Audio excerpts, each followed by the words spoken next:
Sri Sasidananda Sadguru Sainath Maharaj Ki Jai. Sai Baba the Master, I am ever with you. God in all the religions is the omnipresent spirit, the essence of all existence. Accordingly, the perfect master is he who, like Sai Baba, can not only say, I am at Shirdi and everywhere, but also demonstrate it to his devotees. About 1904, Nana Sahib Chandorkar was working as Mamaltadar at Jamner, nearly 100 miles from Shirdi. His daughter Mainitai was pregnant and suffered labor pains for 3 days. Her condition was very serious. Having exhausted all other avenues of help, he finally prayed to Baba to save his daughter. Precisely at the time at Shirdi, a devotee by name Ramgir Bua sought Baba's permission to return to his home in Khandesh. Baba then gave him permission but asked him to proceed first to Jamner.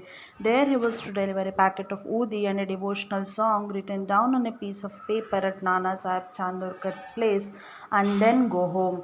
Ramgir Bua was willing to do as Baba said, but he said he had only 2 rupees with him, which was just sufficient to take him up to Jalgaon, which was 30 miles this side of Jamner.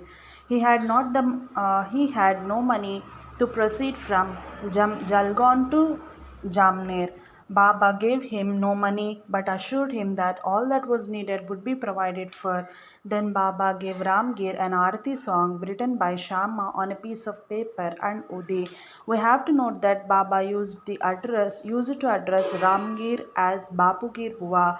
Ramgir Bua promptly started by train and reached Jalgaon at 2:45 a.m. He had only 2 annas or 12 paise with him.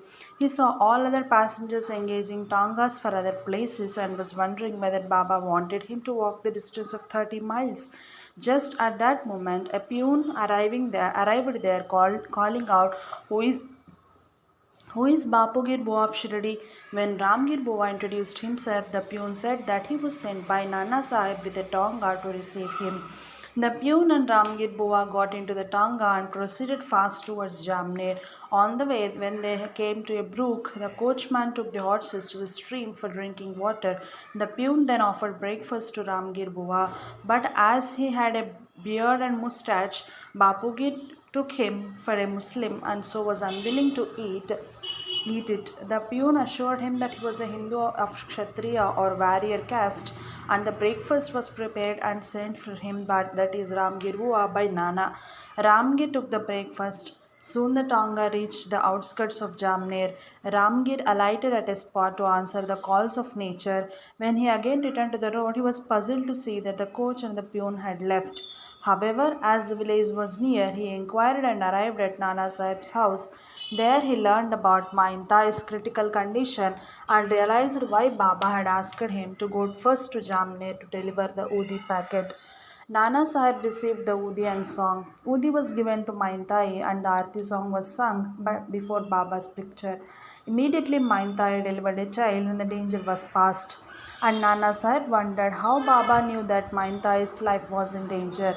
When Ramgir Bua thanked Nana Sahib for having sent a Tonga and a peon to Jalgaon, Nana was amazed, for he had no Tonga and no peon to send to Jalgaon, nor did he know that anyone was coming to him from Shirdi. Who could the Tonga man, the peon, and the horses be? The truth flashed in Ramgir Bua's mind in a trice. Only Baba addressed him as Bapu Girbua, and precisely that was how the peon called out to him at Jalgaon railway station. And had not Baba assured him that all that was needed would be provided for?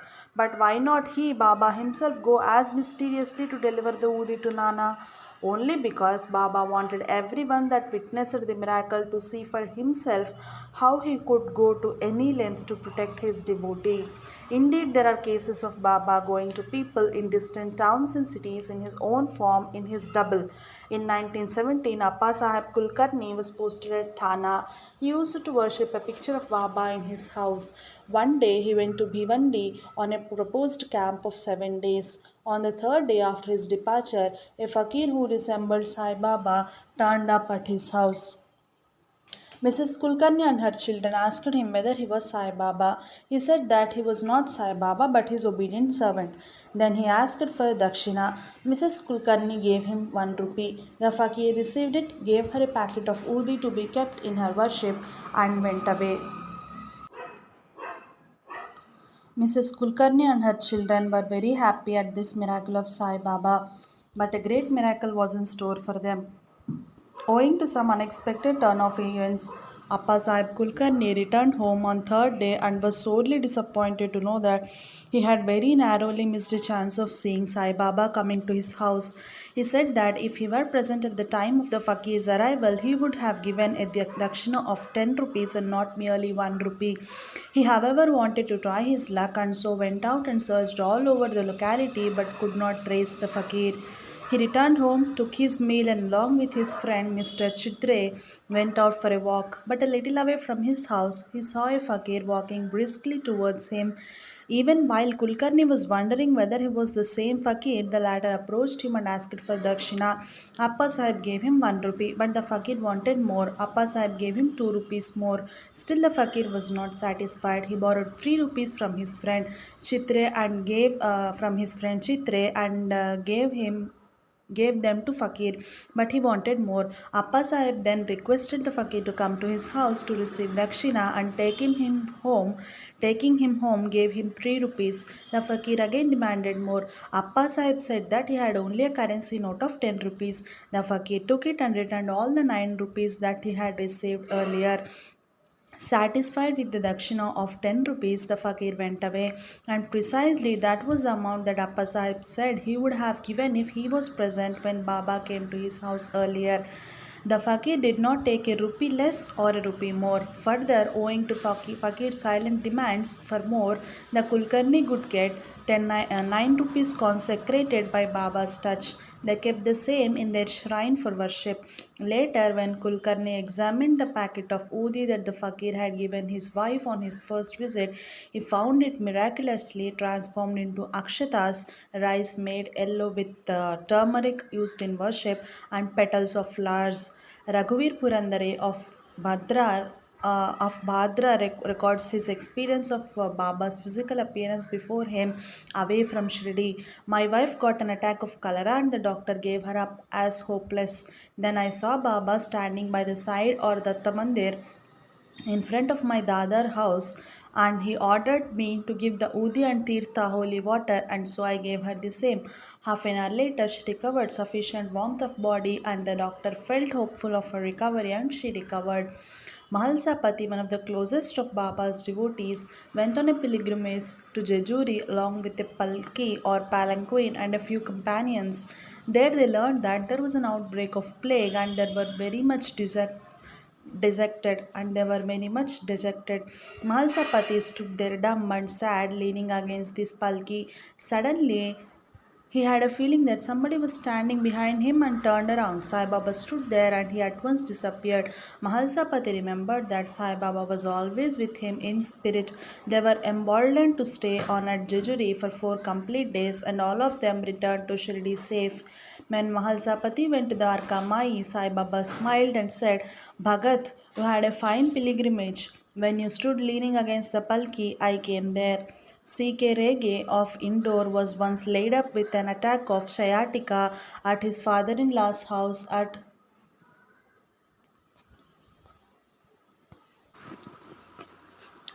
C.K. Rege of Indore was once laid up with an attack of sciatica at his father-in-law's house at Gigon. His father-in-law, who was a devotee of Sai Baba, gave him Baba's Udi and Tirtha. At about 2 p.m., a sannyasi wearing kashaya stood by Rege's cot and woke him up by tapping on his shoulder and said, Child, do not fear. You will be all right in 3 days. Rege was frightened by the sudden appearance of a stranger and so he shouted. But by the time his father in law turned up, the strange visitor had disappeared. The latter was sure that it was none other than Sai Baba who had come to bless his son in law. Rege was all right precisely on the third day. One day in 1911, Balwant Kojokar of Thana took leave of Baba. When he had walked a considerable distance from Dwarka Mai, it occurred to him that That might be his last darshan of Baba, and he felt a strong desire to see him once more. But once devotees took Baba's permission to return home, they should not return to him. Just as these ideas passed Kojokar's mind, he glanced at Lendi, and there, peeping through the hedge, was the face of Baba. Baba said, "Are you going? Well, go."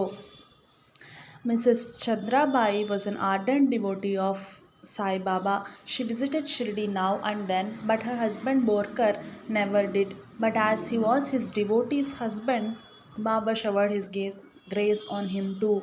In 1909, when Borkar was engaged in a road construction at Pandharpur, Chandrabai visited Shirdi and stayed there for some days. One day Sai Baba said to her, "You had better go to Pandharpur at once and I will go with you. I need no conveyance to travel." When she reached Pandharpur, she was shocked to learn that her husband had left his work and went away to Bombay.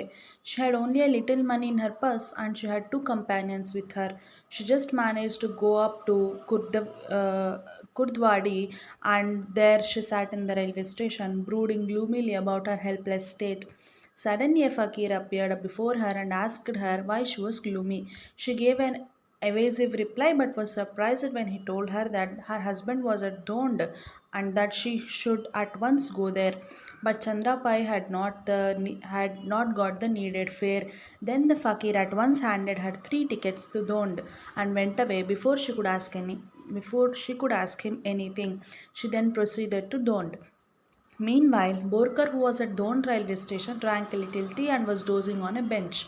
He had a reverie or a dream in which a fakir appeared before him and said, "Why do you neglect my mother? She is coming here by the next train and is in carriage number so and so." And he mentioned even the number of the carriage.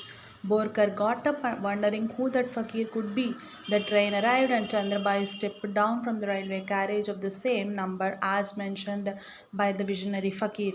Bokar received her and told her of his strange experience and asked her to show him the picture of Sai Baba. It was the same fakir that had appeared to him. Did not Sai Baba show Chandrabai that he would go with her and that he needed no conveyance?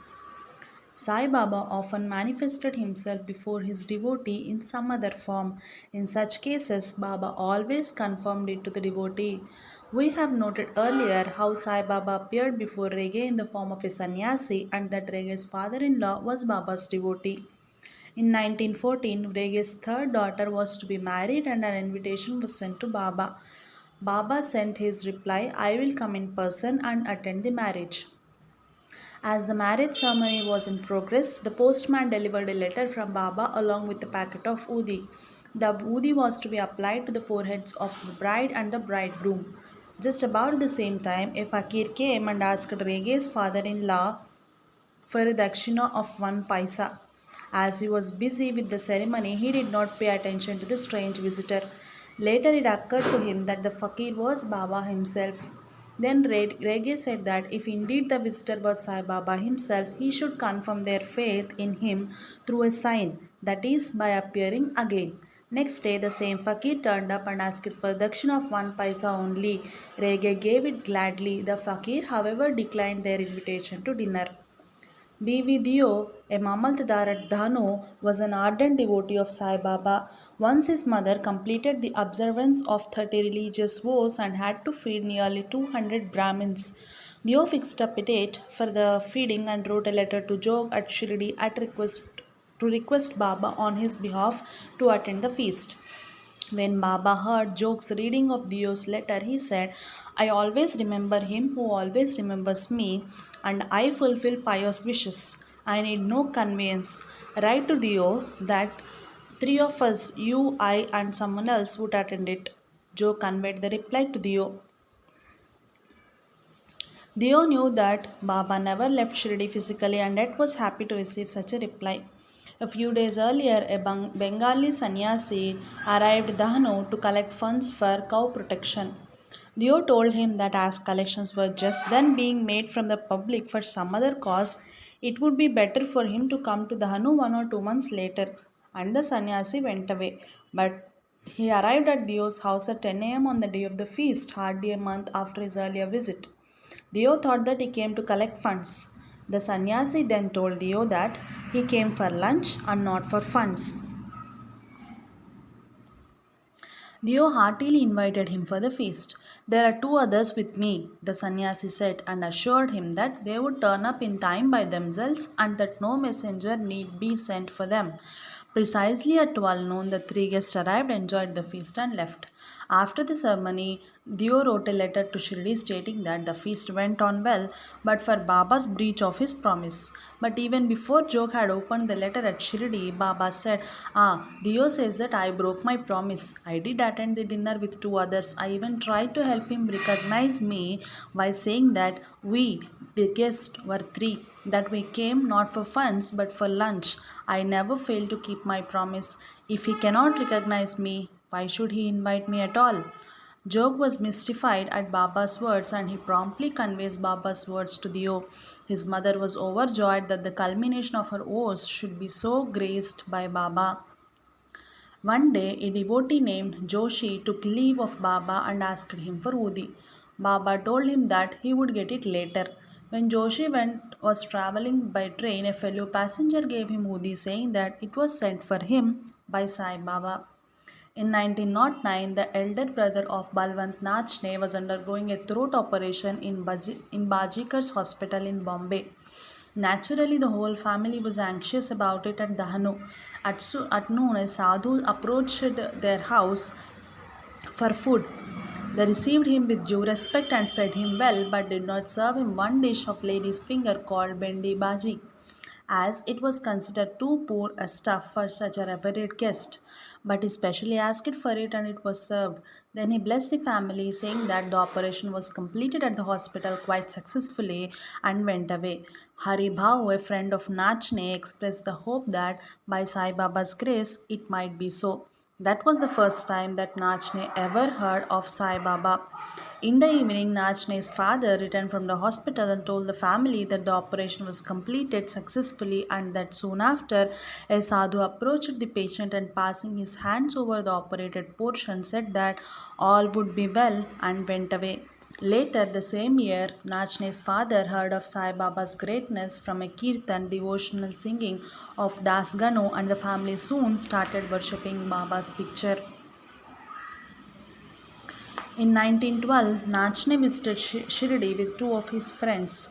On the way, the station master at Kopargaon said that Baba was just a magician whom even educated people were not ashamed to idolize.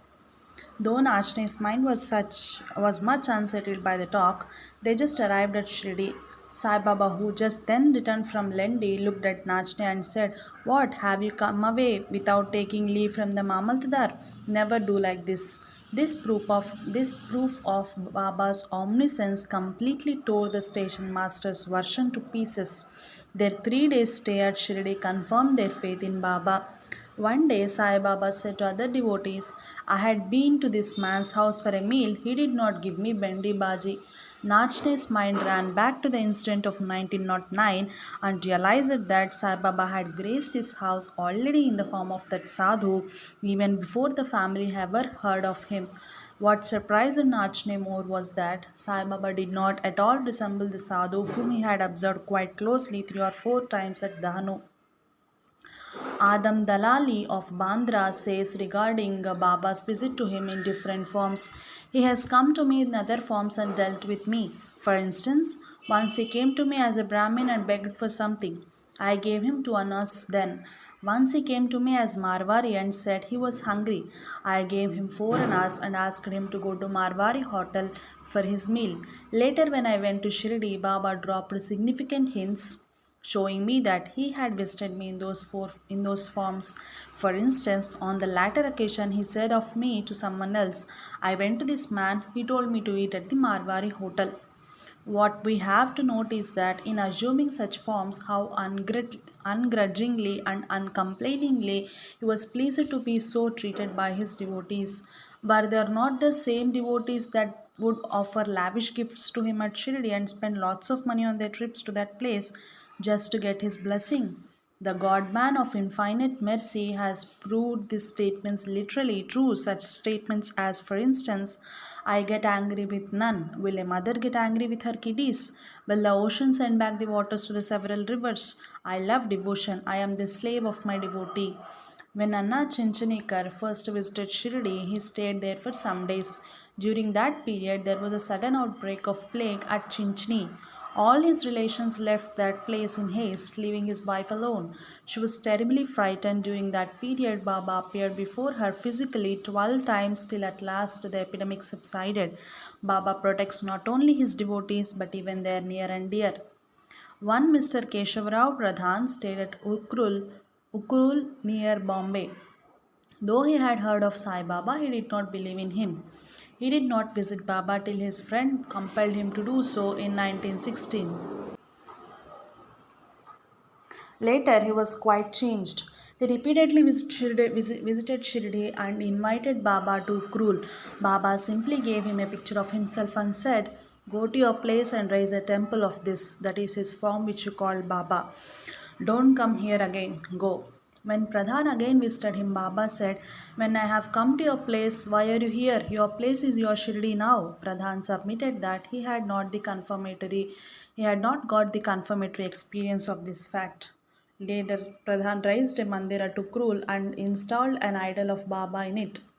Ever since Baba spoke the above words, those who lived nearby the Sai Baba Mandir, including Pradhan and his family, had strange experiences. At night, they used to hear the sound of the Mandir doors being opened, saw from a distance Baba's physical form moving in the precincts of the shrine.